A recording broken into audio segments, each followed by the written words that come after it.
Good morning, this is the Eager Beaver Show. You are listening to a True North Eager Beaver Media Podcast.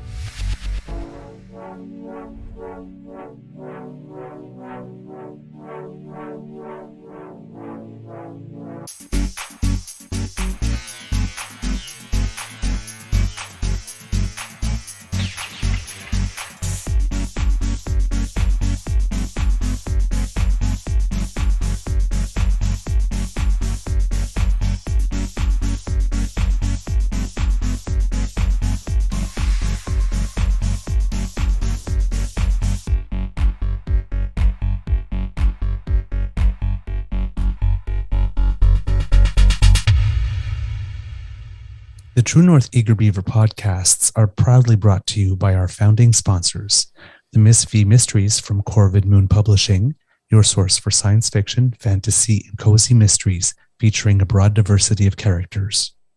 CanadianTarot.com, your uniquely Canadian online eclectic tarot community and forum, and The Pepper Master, hot pepper sauces made from fresh farm ingredients to thrill your taste buds and expand your mind.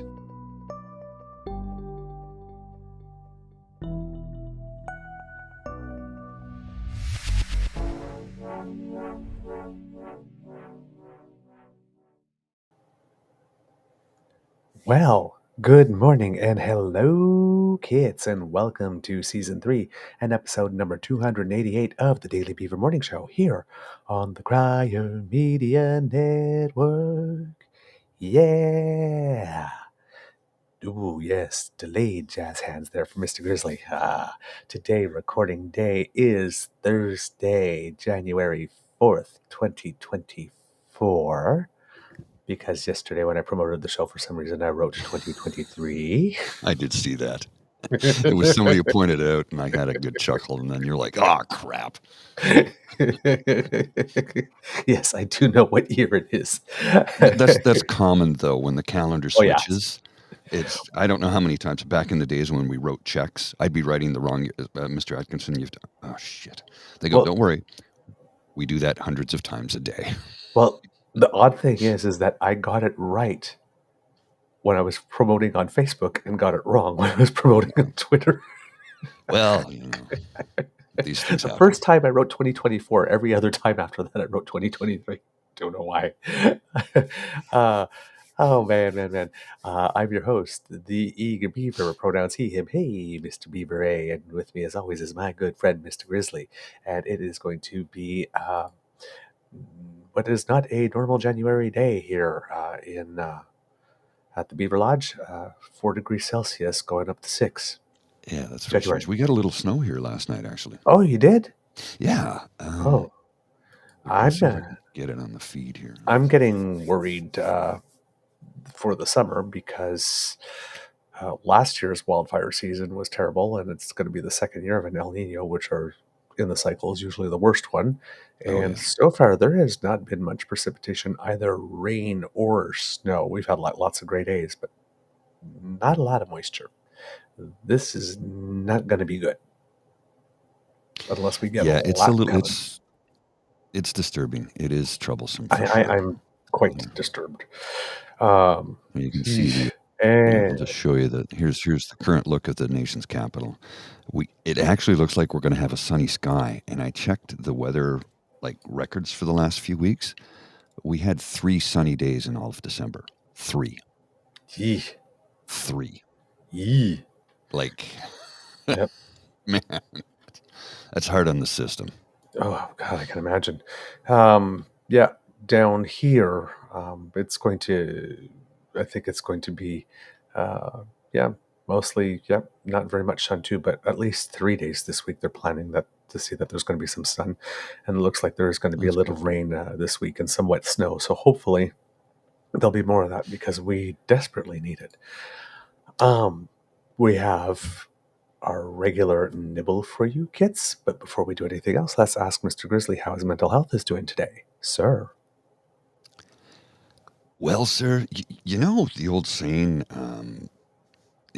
go with your gut, trust your gut. Sorry, we talked a little bit before the show. They've discovered over the last, I don't know, couple of decades that when your gut is off, it affects your mental health. And I don't know what happened to me last night when I got home from work, but I was feeling a little off. So I thought, I'll have a cup of tea and sit on the couch till my stomach settles. Stomach never really settled. I did have some dinner later and thought that was a terrible idea. But what happened to me after that had nothing to do with my dinner, because it takes 18 hours for me to process a meal. I realize most people are 24 or a little bit longer, but I have a high metabolic rate. But here's the thing. I probably lost a couple of pounds last night. We'll leave it at that. I'm not going to get into the gory details, but yeah, it was not a pleasant evening. And I had planned to get a bunch of work done last night, and nature said, no, you're not doing that. You're going to be doing this instead. Thank goodness I had stopped at the pharmacy on the way home and picked up some fresh new rolls of toilet paper. Oh, man. Well, you need a combination of that with the bidet. It's not just bidet. It's the anyway. Yep. I'll leave it at that. Oh, man. Gee. Okay. What a shitty conversation. Oh, ba-dum. All right, kids and cubs. Some interesting things in the news. Number one, if anybody has been following the news of what's going on in Japan, not only earthquakes, but the jet. Yes. It's been Japan's starting off the day pretty rough. Yeah. The year. Yep. What am I saying? The day, the year. They're having a rough start to the new year. Some thoughts. So yeah, some warm thoughts of comfort for them. But almost, I think everybody on that plane escaped. Yes. And on the passenger plane. It's the other one. I think there were people that were. Yes. Was it a Coast Guard aircraft, I believe? Can't remember off the top of my head. I think it was 5 people that died on that one. But everybody else on the big plane got off and was safe. And I don't know why, but my first thought was, gee, it really pays to read that leaflet. Yes. Well. Right? Number one. And number two. Japanese culture, they would already... they would follow. Yes. And number two, see what happens when you actually listen to experts and not spend time on the plane debating whether or not the shoot will be effective? Yeah. Because I have a feeling that in North America, there would have been some dumbass standing in line and say like this, those slides don't work. I'm not going to rely on experts. Just let me grab my laptop. Somebody would have been arguing with a flight attendant. I'm not going to follow your rules. Damn well that would have happened. At least one person would be an idiot. I'm not listening to you. You don't know what you're talking about. Plane about to go boom. You just slide. This is what we do for humanity.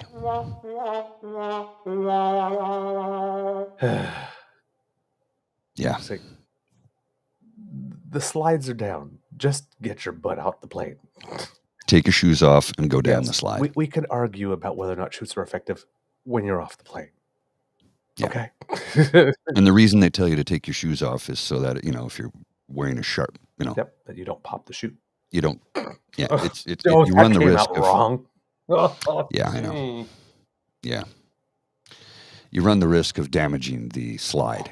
Oh. The slide. Yeah, we'll call it a slide. Oh, that was an unintentional play on words, kids. I'm so sorry about that. It's okay. I know that was not intentional. If it was intentional, you would have had a sly grin, and you didn't. You realized after you said it that, somebody's going to clip that somewhere. I know it and put it out on the internet somewhere. I think this might be the first time I'm a little red-faced. A little bit, yeah. You actually are blushing. And I wanted to say that came out wrong, and that would be bad too. That would be even worse. Yeah, you just...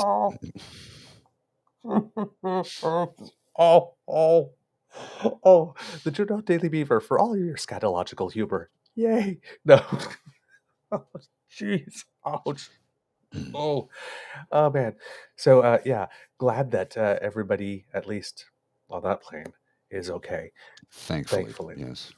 But that's a really interesting way to start the year. The Prime Minister of Japan has a lot on his hands these days. Yes. I do not envy him. I think Prime Minister Trudeau might be going, wow, finally, it's not me.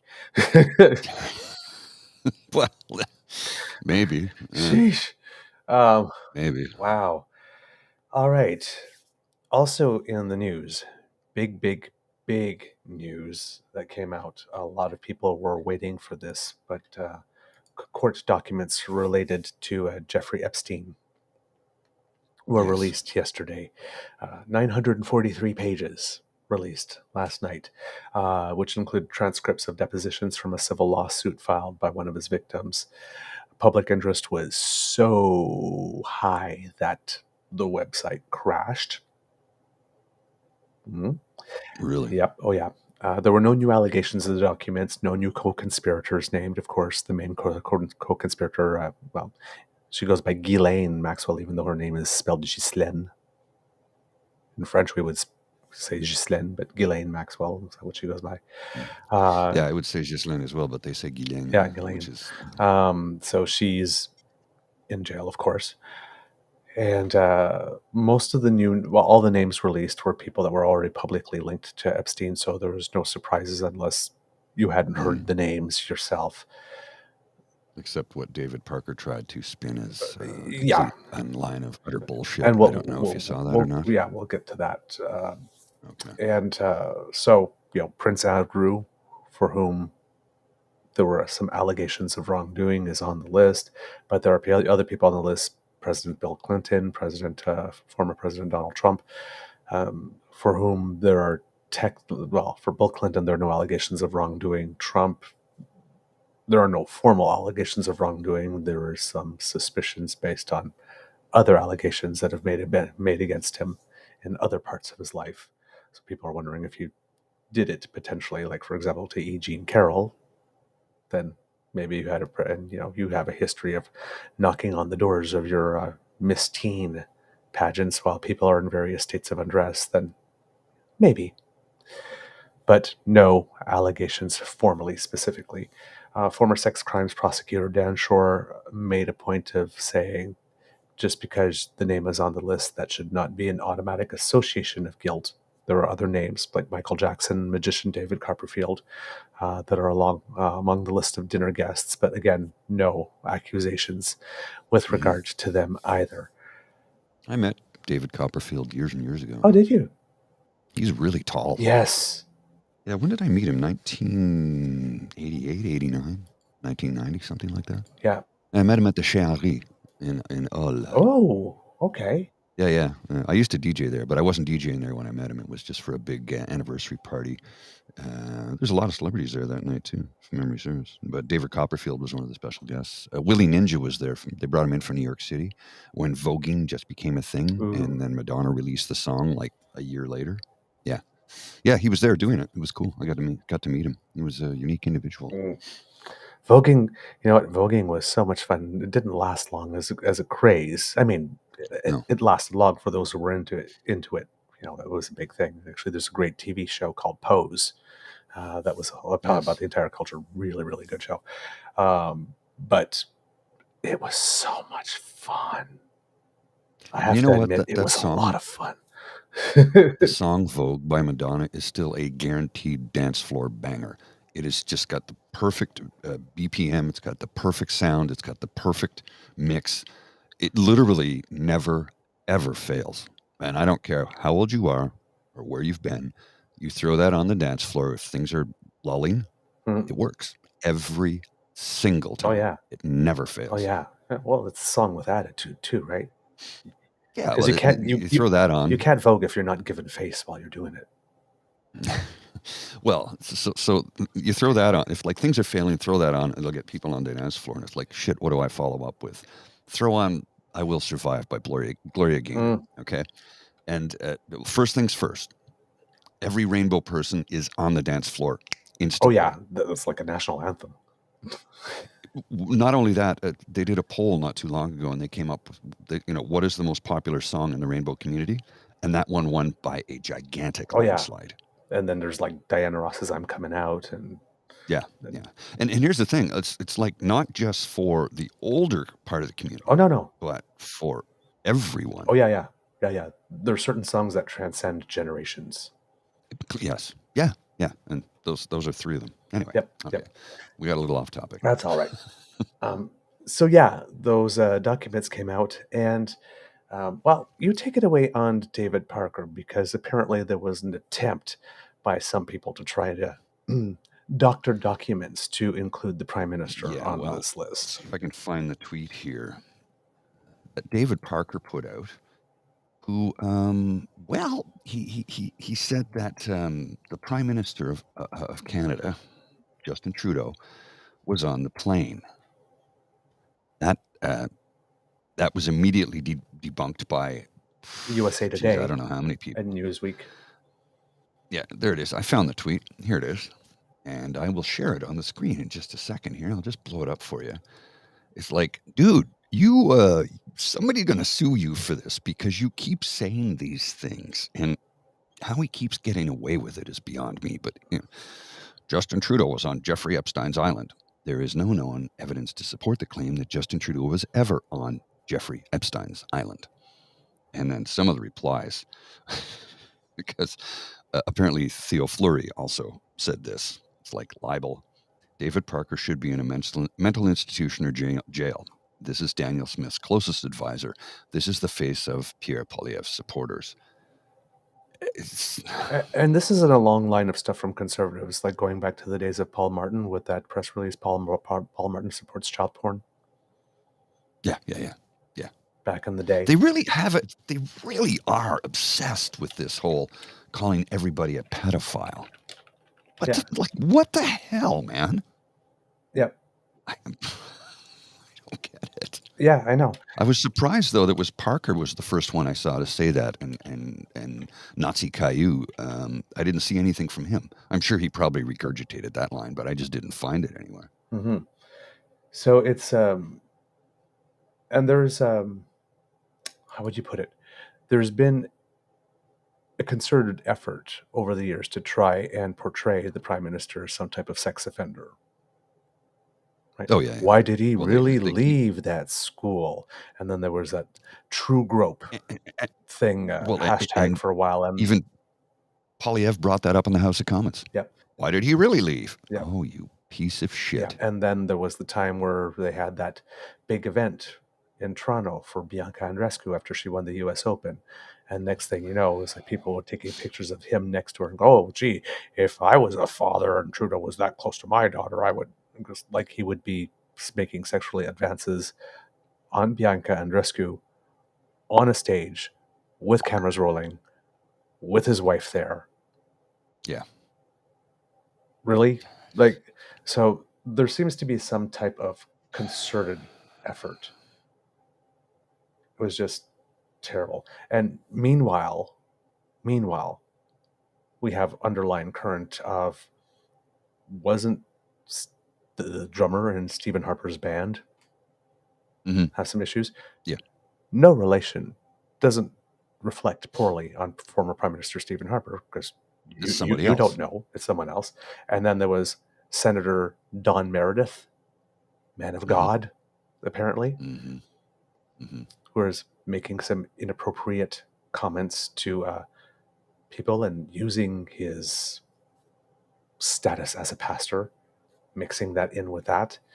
And so, this is getting a little much. And what happened with regard to the Prime Minister is, it seems that someone photoshopped an Epstein flight log and inserted the Prime Minister's name into it, causing, for example, Newsweek to publish. A fact check by USA Today verified that this image was fake and manipulated from an actual CNN broadcast. In the original graphic, Senator George Mitchell was in the spot where Trudeau's photo was added. Trudeau's name is not in the flight logs or court documents, and comprehensive searches have revealed no other links.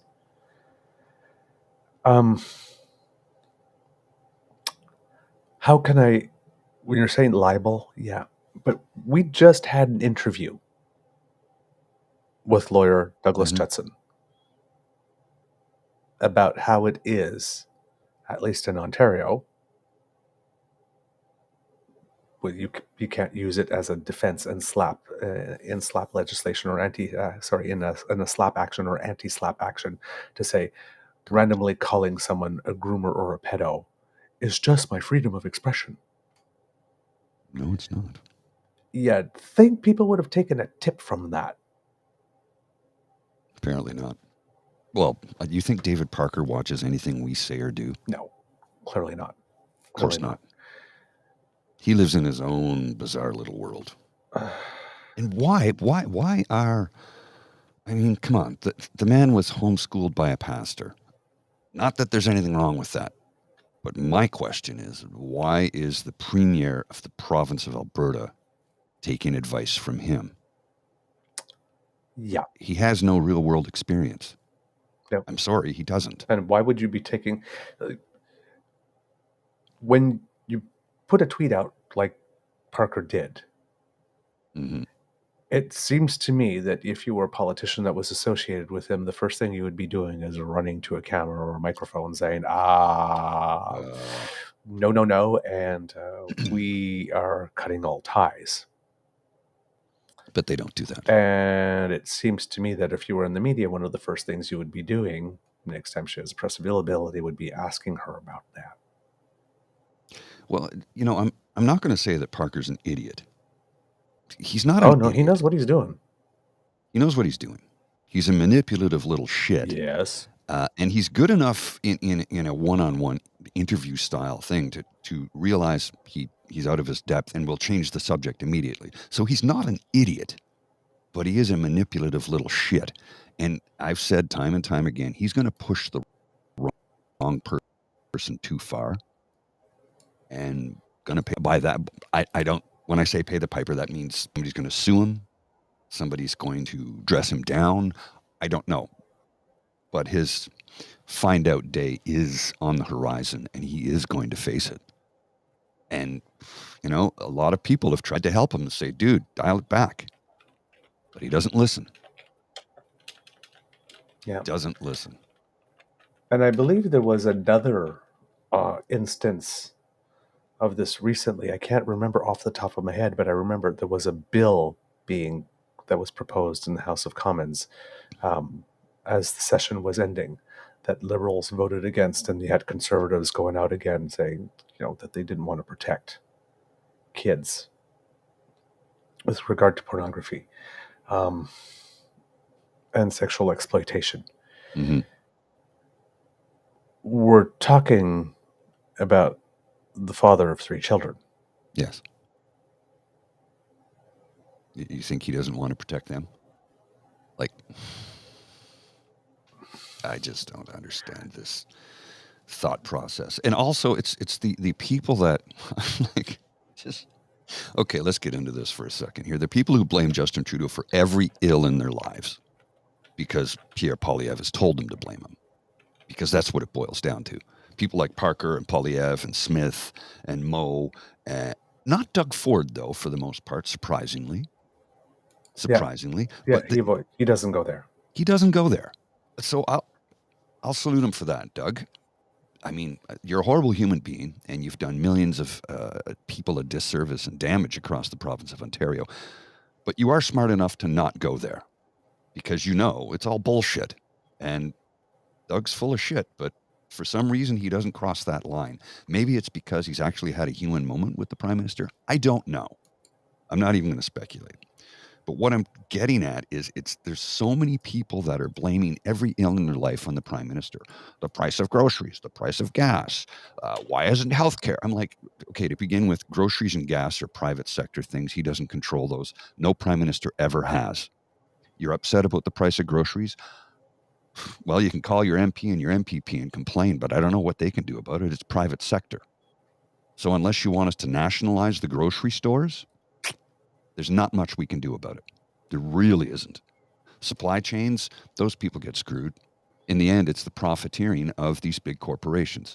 If you want to get upset about healthcare and how long you have to wait to get a bed or to see a doctor, Don't complain to the federal government because they give the money to the province. The province doles it out as they see fit. Healthcare is a 100% provincial responsibility. And to that, our premier, Doug Ford, has cut $2 billion from the healthcare budget. And he's missing how many billions of federal funds? So stop blaming the prime minister for every bad thing in your life. Blame him for things that he has responsibility for, but not things that are beyond his control, like the price of groceries, the price of gas, the lineup for healthcare, the problems with housing, which, by the way, the federal government is doing something about because the provincial government has not got off their ass in years and done a damn thing for it. So, it's people are being so misinformed by slogans from Pierre Poilievre and his ilk, lying to people daily about Justin Trudeau's responsible for, and I'll make it better. I'll make housing affordable. Nothing he can do about it unless we start building more homes affordably and providing tax cuts to construction companies that are building them with the incentive that you get the tax cut, but only if you pass it along to the purchaser. You cannot profit off this tax cut because we will cut your funding immediately and we will blacklist you as a contractor working in the federal government, working for the federal government. The federal government is getting back into building houses again, which they stopped doing, under Brian Mulroney, correct me if I'm wrong, and then it went further under Chrétien. Pardon? The federal government hasn't built housing since Brian Mulroney. Yes. He cut it off. He stopped it. You did an episode about that not too long ago. We should probably revisit that and do it again. And you create a theme around the episode because we do these live and we fly by the seat of our pants. But Mr. Beaver always has facts and points to back up what he's talking about. I do too, but he actually has the points in front of him, and I'm just trying to do it from memory to exercise the muscle, which is why I always ask, correct me if I'm wrong. Mm-hmm. Well, the latest attempt on this was Bill S-12. Yes. So it was a Senate bill. And it's called an Act to Amend the Criminal Code, the Sex Offender Information Registration Act, and the International Transfer of Offenders Act. And it seems that the Conservatives were spinning this in such a way that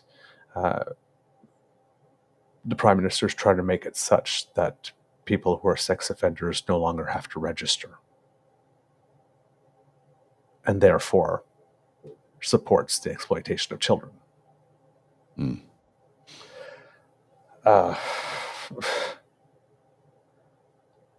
They're obsessed. They're literally obsessed with this thing.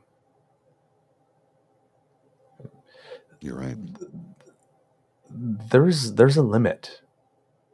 There's a limit to how much we should not be tolerating this as a society. If someone actually is a pedophile, if someone's actually doing bad things to children, if somebody's actually putting children in danger, like, for example, passing a notwithstanding clause bill when it comes to transgender children, simply saying, I would prefer he than she, or they over he and she, thus risking their security at home, creating a situation where they may be kicked out of the home, where they may become one of the 40% estimated homeless street youth who are rainbow, who are then at risk of being sexually exploited or trafficked. That is a bill and a move that puts kids in danger.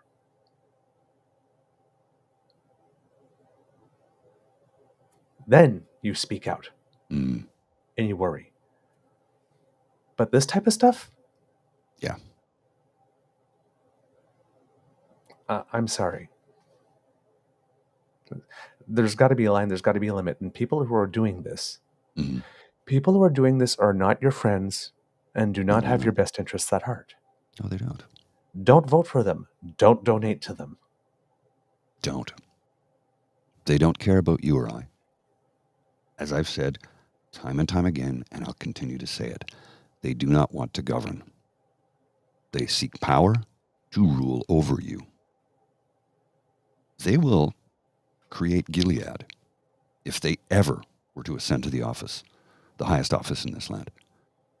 I mean, there's no ifs, ands, or buts about it. You don't believe me? Pierre Poilievre took a photo with a guy who said if, what was that thing? He took a photo with the guy at the Stampede. What was his shirt again? It was a horrible thing about straight people and thank them if you're alive or something to that effect. Yes. But I didn't see the T-shirt. It was a lime green T-shirt. You were in a secure area. People were invited in to take a photo with you. It wasn't some random person in the street. By the way, how many times has the Prime Minister or the leader of the NDP said, hey, great shirt, and taken a photo with somebody? Don't tell me you didn't read it. Mm-hmm. Yeah. This is who they are. Religious zealots, Christo-fascists. They want Gilead. And I sound like I'm being hyperbolic, but I'm not. These people are dangerous to democracy. Yeah. So, people who just randomly accuse other people of being pedophiles or groomers or supporting child porn just to win the nanosecond, just win the day. Not cool. Just not cool. It should not be happening. And when it does, media, please do your damn job. Yes. Ask them why they did it, and when they try to evade, no, but you did. And when they try to evade, do like Rosalie Barton did in that interview. Mm-hmm. Again. But Reel it says back. here, like 2 or 3, 4 times. Let's see if their story stands. Don't just move on to the next question. This is not okay. This is toxic. There's absolutely nothing of benefit to society from people just, hey, I don't like you, I don't like your views, you're a pedo.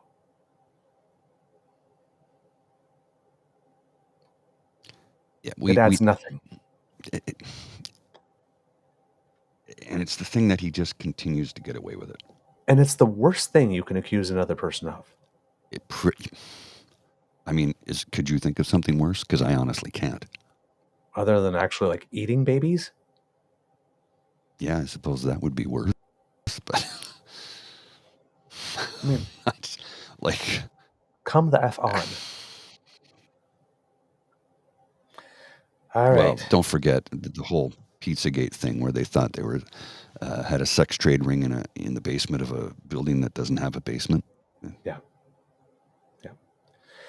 Anyhow, moving on from unsavory subjects. You said you had some in the description that you had something to say about the whole PR and electricity thing again. Well, let me show you this tweet here from Barney Panofsky's Best Intentions. My name's not Gordy. And then we'll get into it. Okay. So I'll share this with you first, because I always love his tweets because they're so good. I know. Pierre Poilievre says, brainy people and angels whispering in Justin Trudeau's ear are running Canada now. And when Pierre's PM, there will be freedom, and the waitresses, farmers, and electricians will tell him how to run the country. This all sounds so magical and fantastic. If we go back and look at his entire campaign speech, because that's what it was, done in front of a green screen poorly because he's lit from above when there was no actual lights when he did the original campaign stop on his rally tour. Mm-hmm. If you actually watch the entire video, he goes on a diatribe about, how electricians capture lightning and run it down a copper wire to illuminate this room. And somebody says he's being hyperbolic. Except he said it multiple times. And if that's hyperbole, it's ridiculous because it makes no goddamn sense. Number one. Then he goes on a diatribe about how a waitress, who calls them waitresses anymore to begin with, that's sexist to start. It's a server. Mm-hmm. We dispensed with that word a long time ago. Mm-hmm. We don't gender that role. You're not a waiter or a waitress, you're a server. So the server who works a double shift, serving 12 customers at a time with 12 dinner plates at minimum wage to come home and teach their child math is an expert. But he doesn't say anything about increasing her wage. Mm. so that she wouldn't have to work a double shift to feed her child and keep a roof over their head and balance the budget. And I guarantee you, if you're working a double shift as a server and you have 2 kids, balance the budget? No. You're just trying to keep a roof over your head and food on the table for your child. And if you are a server who works in a restaurant, I guarantee you most of your meals are eaten there because you cannot afford to buy food for yourself if you're feeding your children and keeping a roof over your head. And again, this chuckle fuck still will not address the fact that a minimum wage worker has to work a double shift to keep a roof over their head.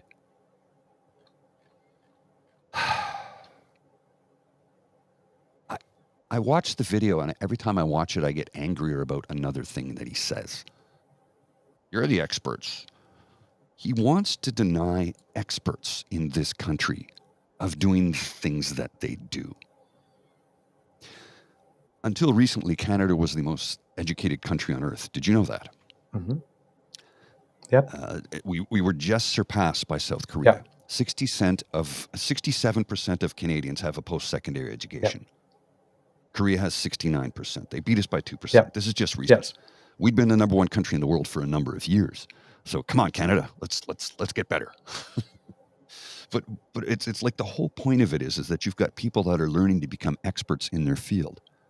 I'm an expert in my field, but I'm not an economist. I don't know how to run the budget. I'm an expert in my field. I don't tell the government what to do, but I tell the government what not to do when they're doing bad things, which is what Pierre Poilievre wants to do to this country, bad things. He said time and time again, I mean, let's go back to CERB at the beginning. Well, we don't believe in big government programs. We'll provide tax cuts, which does not feed a person who does not have an income when the provinces have shut down the businesses. Please tell me how a tax cut will help somebody who has no income. Unless you're wealthy. Oh, wait, because you still have money rolling in if you're wealthy, because you've got investments and probably dividend-paying stocks. So you getting a tax cut will be benefited. But a working class, blue-collar stiff like me, yeah, I'd be out in the street with my hat in hand looking to make enough money so I can eat a meal. And I've had to skip a lot of meals over the last couple of years because I didn't have the money to pay for them. But I also didn't occupy a city and scream at the wrong faction of government about why my life was so hard. It was because of some of the choices I had to make at the time. And then circumstances led me to a situation where things got really hard. But I persevered. I pulled myself up by my bootstraps, which is the thing they like to say so very much, isn't it? Mm-hmm. Denying expertise of their experts of their expertise, pandering to the lowest common denominator, or as Skippy said, the unwashed masses, which is pretty goddamn insulting. Mm-hmm. Because I just got out of the shower before we started this show. I am washed, I guarantee you. Look at how clean this is. Mr. Clean, Mr. Clean. You got it, my friend. That's who I was for Halloween. Yes. Mr. Clean for Halloween. So, and here's the thing. Actually, I want to go back to S12 for a little second. Yes, please. Mr. Grizzly, if you will put this up, because you know how much I love open parliament. I decided to look at it. What's the vote on S12? Vote number 417 on October 5th, 2023. S12, an act to amend the Criminal Code, the Sex Offender Information Registration Act, and the International Transfer of Offenders Act. Second reading of Bill S12. Yes, 314. No, 0. Paired 2. Everybody voted for the bill. Everyone. So if that was a bill intended to make it such that, as the claim goes, that pedophiles no longer have to be registered into a database, why do you support pedophiles? That means every single MP in the House of Commons. Every single one. That was there. Yeah. Voted to support pedophiles. I hope you linked that web portal to that gentleman. Yeah. Okay, good. It's like, I know. Like, come on. Come on.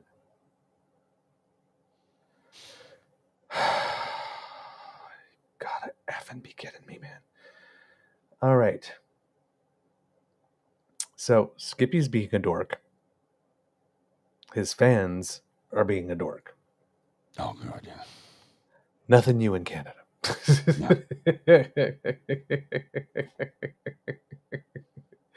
Oh, man, oh, man, oh, man, oh, man, oh, man. Same old, same old.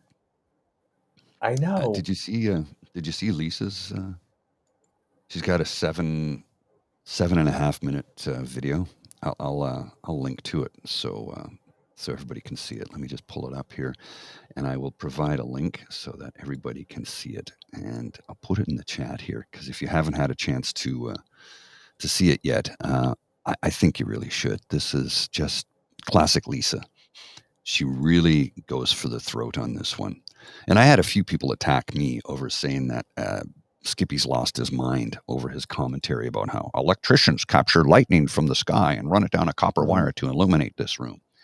And I've had a few people say, you talk about mental health. Why are you saying he's out of his mind? I'm like, okay, because he is, to make a statement like that, which he's made on multiple occasions, by the way.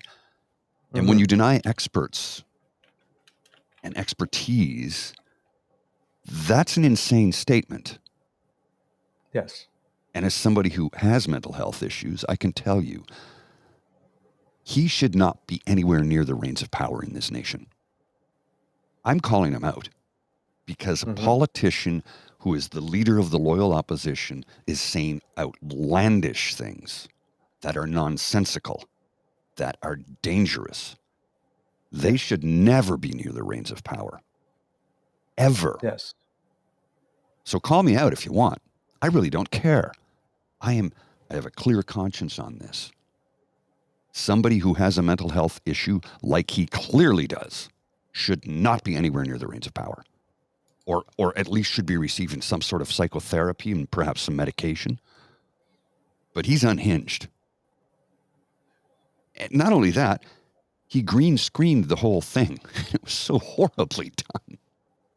I'm got a green screen here, but I'm well lit. He's lit from above and the crowd isn't lit. It's like, dude, you're providing fake shit for us once again. And Brittlestar did a really good comeback. I don't know if you saw it or not. I've got it bookmarked, but I haven't had a chance to see it yet. It's good. It's so good. It's so good. All right. Well, I'll take a look at Lisa's thing as well, and perhaps we'll be able to take a clip out of it. Yes. I wanted to talk a little bit. Kit Cassie had sent us a message in the chat a few episodes ago about Premier Wab Kinew having to sort of reverse himself. It's probably not a reversal, but it's probably just a delay on his promise to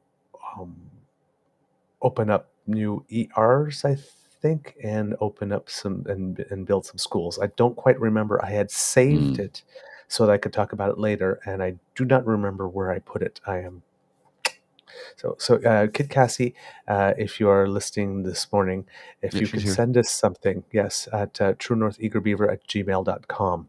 I'd like to talk about that more and get more details, because I have not been able to find the article based on the web searches. But there was something interesting that happened in mid-December, which was, and this was reported in CTV in Manitoba, where Manitoba's largest unions have been concerned that the NDP government will be unable to fulfill its promises as a result of the most recent financial data, according to an open letter released by the Canadian Centre for Policy Alternatives. And it says, pauses on healthcare spending and schools that the PC's promised. That's what Cassie's just said there, and she says she'll send it to us. The letter that they received said that the tax cuts promised by the government will make it harder for it to achieve its goals for healthcare, class sizes, and homelessness. And essentially, they've been asking for him to cancel those tax cuts, tax cuts, in order to be able to fund these things. Politicians should take their promises seriously, but the economic circumstances have changed since the tax cuts were legislated, reads the letter released by the Canadian Centre for Policy Alternatives. During the election, Premier Wabkanu pledged to balance the budget during the NDP's first term and not raise Manitoba's PST, and has also promised to keep the tax cuts introduced in the previous budget created by the Progressive Conservative Party. Quote, "We're concerned about all tax cuts robbing the government of revenue right now when we know there's pressing problems," said Molly McCracken, director of the Manitoba office for the Canadian Centre for Policy Alternatives. "Being the premier, being the government in charge, means looking at the priorities and making sure you have the means and resources to do so," said Kevin Rebick, president of the MFL, which Manitoba Federation of Labour. The government revealed last week, this was in early December, that the province's deficit is $1.6 billion, up from the $363 million projected in the 2023 budget. Now, I'm not sure whether or not it was the budget that was projected was unduly rosy, because it was projected by the Progressive Conservative government at the time leading up to an election, or whether or not there just has been a sharp shock to the financial situation, which has meant that the numbers have been revised. So I'm not going to suspect or speculate on this being some creative accounting by the former government. On this one, I do not have enough information, although we do know not to put it past Conservatives, right? Harper left the Liberals with a balanced budget by selling all the GM stock at a loss. Yes. Canadian Wheat Board. Yeah. And then, yes, of course, he just dropped the gas tax for 6 months as well. So it's like, again, you don't have the luxury of not taking in revenue at the moment. I wish our premiers would understand this. Yeah, I expected, Cassie was saying that she's seen gas for 99 cents a liter. I'm like, well, good, but it's like cutting tax revenue that is desperately needed is at a time like this. I don't think that's a good idea. I mean, Doug cut $2 billion from healthcare. He also lost us $1 billion by getting rid of license plate renewal fees. Right. So you do not have this luxury. Well, and you can't forego $1 billion in revenues from license plate fees and then go to the government and says, "I need money for healthcare." Yeah. Oh, we save tax. I'm like, no. If you can afford to drive a car, this was always a cost of driving your car. Yeah, period. And what happens then is then you get Poilievre saying Justin Trudeau's inflationary deficitary spending. Well, if provinces are not spending it, are not taking in the revenue, and they say, "Hey, we're short for cash. Trudeau, give us more cash," and then Trudeau gives the cash, thus transferring the provincial deficit onto the federal government. Then, as leader of the opposition, you can't be going around saying, "Hey, what about your spending?" That's paying your 12 or 13% interest rate MasterCard with your 22% Visa Gold. That's what that is. Yeah. So according to... No, I only have one credit card, by the way. Yes. So according to the letter, the December 2023 one... Sorry. Something in my throat there. Yep. Hold on, and just take a little sip of water there. Yeah, get some water into it. Dry your throat out, or moisten your throat. Make your throat moist. The December 2023 $1.6 billion deficit projection makes it clear that the previous government's fiscal framework was unsustainable and should not be committed to moving forward. Any realistic path forward that honors your election commitments entails exploring means of shoring up revenue. It also means extending your timeline to return the budget to balance, given the shockingly high deficit and deep cuts inflicted on public services in Manitoba. The letter is asking the province to avoid tax cuts and to take an approach that ensures sustainable revenue to meet the province's urgent need to rebuild public services, provide good jobs for Manitobans, and ease the affordability crunch for those who need it most. End quote. Now, Premier Canoe said that he will keep the tax cuts that are currently in place, as Kit Cassie said, then foregoing some gas tax revenue. So when we're saying that the NDP government of Manitoba really is acting like a progressive conservative government, it is. Yeah. It really is, because given the choice, I mean, there's a decision point here, and it seems that the decision point is to delay the investments in the hospitals and the schools that he promised during the campaign in order to maintain tax cuts. Now, this could be a good or a bad decision, right? Mm-hmm. Politics is all about trade-offs. Yes. And right now there is an affordability crunch. Yeah. Right. Strategically, some would say that burning your credibility on hospitals and schools early on is not good. But again, a lot of governments do the crappy stuff in the first or 2 years of their mandate and hope to recover in the final 2. So strategically, it could be good in that sense. Or you burn a lot of political capital right off the bat and you don't have much credibility for 3 years, 3 and 4, which could also. So it's a trade-off, because the other way around too is that he could not have the tax cuts and the gas tax cut and invest in the hospitals and then get pilloried on that during an affordability crisis. So it's somebody's making a decision that which is the aspect on which you want to lose credibility and lose some political capital first. Right. Well, and he's going with affordability first, even though he did say during the campaign that having to drive further for a hospital does not necessarily mean you're going to get seen faster. It's true. And again, as we've said time and time again, I'll reiterate this. They are NDP in name only. These are progressive conservative policies. And now we're leaning towards some conservative policies. But as Cassie stated, he's looking to, it's like he's going to make cuts here, but he still wants to search the landfill, but he wants to split the costs with the feds. Okay, I get the split the costs with the feds. I don't have an issue with that. The feds will probably do that. Yeah, I don't have an issue with that. But it's like, wait a second now. If you're going to cut over here to do this, it's like... Yep. And none of these, to be fair to Mr. Canoe, great, none of these are enviable choices. No, not a single one. He has to swallow himself whole on one of them. He is going to lose political capital on one of them. It's just which one is more strategic to do it on first. Which one do you think you can recover? Well, and that's the game, right? That's politics. You're going to take a hit. Period. Yeah. It's how it is. You want to win over here. You want to win over here. You got to lose over here.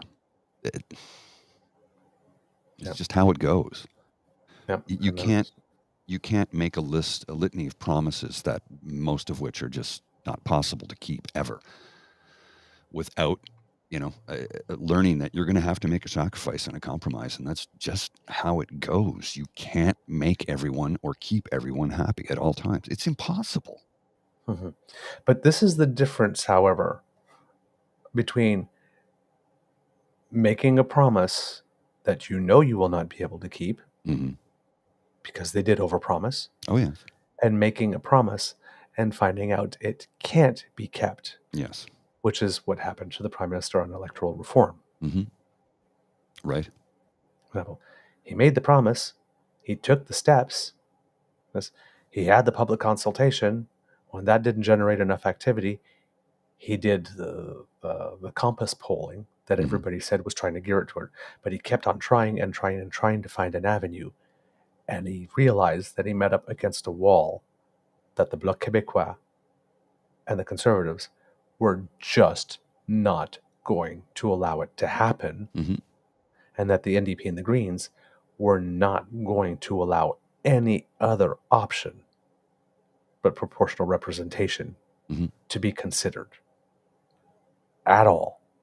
So it was deadlocked and died on the floor. It was completely deadlocked like this. And the only thing they agreed, and when they agreed on the referendum, which was a really silly thing for the NDP and the Greens to do, but they did agree on the referendum. They couldn't agree on terms. They couldn't agree on threshold. They couldn't even agree on a question. And by law, a referendum question has to be a yes or no answer. And the Greens were saying, well, you need a referendum. We've already decided that we're not going to have first past the post. So why would we do you want to keep first past the post or move as a yes or no answer as a referendum question? We've already decided that we're not doing that. The referendum should be which form of proportional representation do you want? This form or this one? Not proportional representation and ranked ballots or anything, right? It's which would have required passing new legislation to change the Referendum Act, which of course the Conservatives of the Bloc would have opposed, which means that none of that could have been done within the 2 years that Elections Canada said we need to do it, because then we need to redraw the maps. Right. And he just like woke up and says, and then everybody turned around, and then you had the NDP goes, but you promised. You guys didn't help me in any way, shape, or form to make that promise happen. I wanted to keep the promise, but you you didn't hold up your end of the bargain. Right. So that's why I said, as voters, we have to make the difference between promises that were made knowing that they can't be kept. Yes. And promises made, and then you get into the job to, ooh, damn. It's not going to work out. We can't keep this promise. Which is why sometimes over-promising and under-delivering is a bad thing. It's always a bad thing. Under-promising and over-delivering is always a good thing. That's always a good thing. Yeah. Always a good thing. Mr. Grizzly, do we have a show? We do, sir. We do indeed. All right. Kids and Cubs, that's the end of this episode of the Daily Beaver Morning Show here on the Crier Media Network.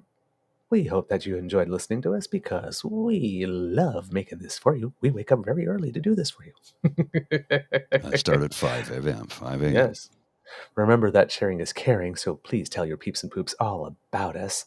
And if you want to be sure that you don't miss an episode, well, you do not have to, thanks to the Ray Girl, the fabulous, wonderful Ray Girl who sponsors our Podpage site. That's podpage.com/the-true-north-eager-beaver, lowercase letters with a hyphen between each one of those words. And if you scan that QR code that's right under my chin, that will bring you right there. And that way, when we have something fresh off the bandwidth, we will deliver it gaily forward to you. Finally, Mr. Grizzly was able to get stuff working to put some new episodes up. We're having a little problem with getting the Abacus Swings episode up. For some reason, it keeps on associating it with the Smile episode. So, again, if you happen to be listening on... But I'm just... It's just something's funky going on there. So... we will get it right. It's taken a little bit longer than normal because it's a backlog of work. Yeah. But just be patient with us. Thank you very much. But we will get it right. If you would like to support us in other ways, make like Kit Elaine and go to our True North Eager Beaver Media Incorporated YouTube site, which has gained, again, more subscribers over the last little bit. Thank you so much. We really appreciate it. I'd like to thank Cranky Canuck for helping us out with that too. I think he subscribed, and there was a few other folks that came along from watching his interview yesterday. So thank you, Snowman. Yes. Thank you. Yes, definitely. So please, there's like, share, subscribe over there. Please click those buttons, have fun, smash all you want. And if you would like to encourage us to do a little more, then that QR code by Mr. Grizzly's head here on the screen brings us to the Eager Beaver Lodge Emergency Hydration Fund, which, see, I needed it today. Yes, you did. You helped. You helped.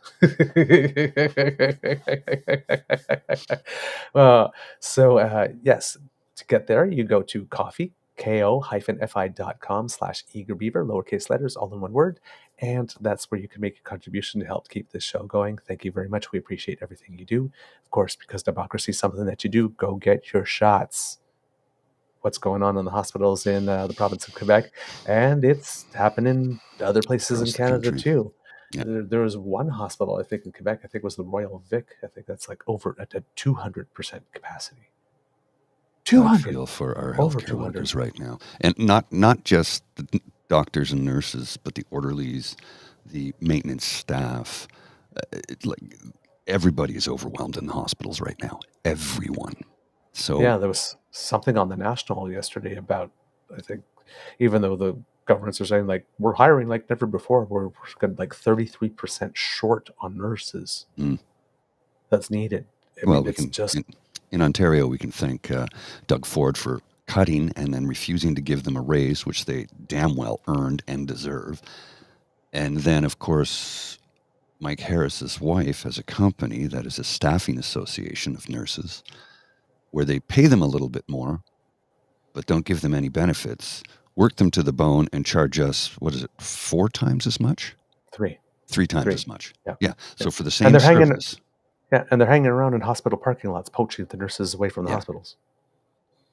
The Ontario Nurses Association says the provinces need an extra 24,000 registered nurses, and they're leaving the profession.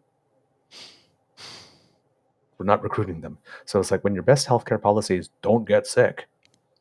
Well, again, we're human. We get sick. It's what we do. Well, this is what's going to lead to my words of wisdom. All right, Mr. Grizzly, let's give us the words of wisdom, please. If you are angry with the healthcare situation in the province that you reside in, point the finger of blame where it should be pointed. Not at Parliament Hill or the federal government, not at the Prime Minister of Canada, at your Premier or MLA. Is it MLA for the Premier? It's still Premier, isn't it? Even when it's legislature. Yes. So point the finger of blame at your Premier, because healthcare is a provincial responsibility. There's a civics lesson for you, folks. Provincial. The mandates are provincial. It's a provincial responsibility.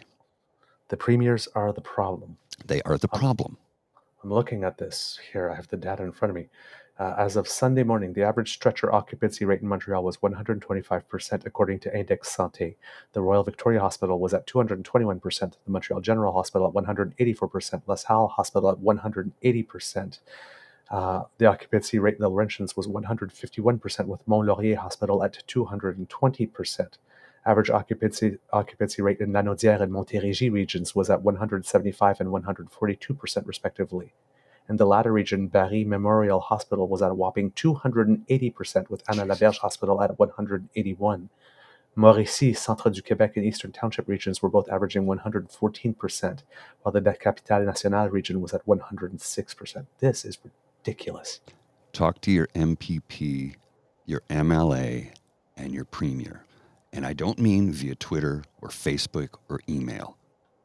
Get down, write a letter. You can type it out on your computer and print it.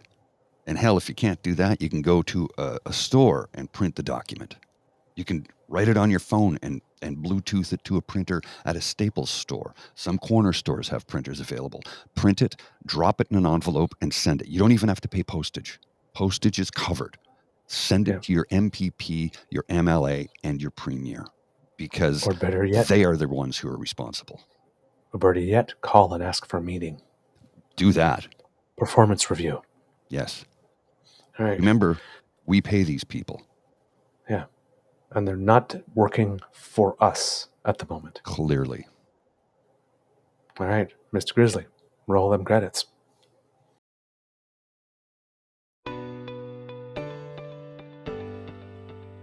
You are listening to a True North Eager Beaver Media Podcast. The True North Eager Beaver podcasts are proudly brought to you by our founding sponsors, the Miss V Mysteries from Corvid Moon Publishing, your source for science fiction, fantasy, and cozy mysteries featuring a broad diversity of characters. CanadianTarot.com, your uniquely Canadian online eclectic tarot community and forum, and The Peppermaster, hot pepper sauces made from fresh farm ingredients to thrill your taste buds and expand your mind.